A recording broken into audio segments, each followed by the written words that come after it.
What is motivation?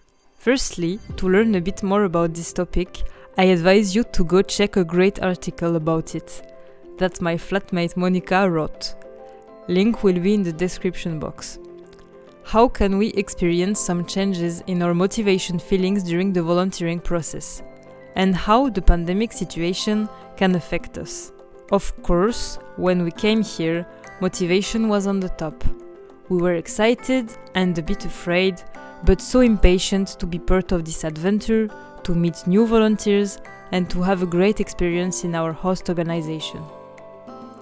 The first times were full of discoveries and new challenges. So, even far from family, friends and country, the first phase is usually a positive time, in which every single thing is an adventure, like going to the shop, taking the bus, or even walking in the street. But then, we are starting to enter a routine, and sometimes it can bring a time of disappointment and questioning. Especially during those COVID times, during which a lot of us are working from home. At that moment, some questions can come at our mind. What am I doing here? What did I expect when I wanted to come in this country? Am I even useful for someone in this place? Of course, those questioning in our minds can bring sadness and homesickness. Asking ourselves about our usefulness and our personal fulfillment during volunteering process is completely natural. What is important is not to not have these thoughts or feel these emotions. The important thing is to have an adapted response and to find cures. Some solutions that we can use for these moments of demotivation. Go for a walk with another volunteer. The other volunteers are the ones who are best able to understand these difficult emotional moments and are therefore in a good position to give advice and comfort. And now that the restrictions are getting softer and that spring is coming, the time seems great to enjoy the beauty of Lithuanian nature. Spend a moment with our roommates. For most of us, roommates are our closest friends here. So we can just ask them to cook something together or to play a game, to laugh and feel some positive vibes. Sometimes, when we're thinking a lot about our home country, the best solution can be to call a friend from there or our family. To tell someone we trust about our feelings in our mother tongue. For reassuring ourselves about our usefulness in this project, we can just remember that everyone can be an ally. Coordinator, mentor, tutor, friend, everyone can help us in those moments.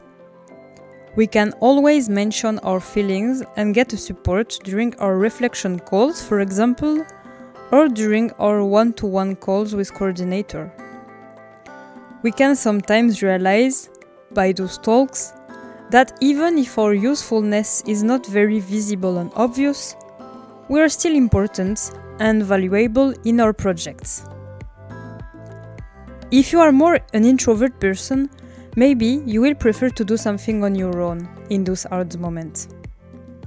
Doing workouts, listening to some motivating music, singing louder than ever, or just walking in a park enjoying the beauty of the surroundings could help you to feel better. Sometimes, being with yourself is helpful to structure your thoughts a little. Of course, if you feel bad during a long time and you feel a lack of support, you can maybe try to meet a psychologist. We have offers as volunteers, and it can help you to understand better your feelings and to find a balance in this life abroad. If you have a bit too much time and you don't know what to do with it, it's the moment to try something new. Origami, dance, drawing, everything is possible. You just have to let your creativity talk for you. Feel motivated about new topics can help us to get new goals and to gain even more motivation. Of course, the best solutions are yours. The best idea is probably to draw a list of the tips that you would like to use in those demotivation times. But during the volunteering process, it's also common to go through some phases of intense motivation and euphoria, during which we have 30 new ideas every minute, we want to do a lot of things and to be part of each moment. In those days, we are planning new activities in our host organization, making lists of places that we want to visit everywhere around the country, for when it will be open again. We are as well planning a lot of future parties with our friends in here, hoping that we will have the opportunity to meet again as a group. Now that spring is shyly coming and that our restrictions are not as huge as before, let's enjoy this new part of our volunteering projects. For sure, there is still a lot of moments to come for which we will be motivated.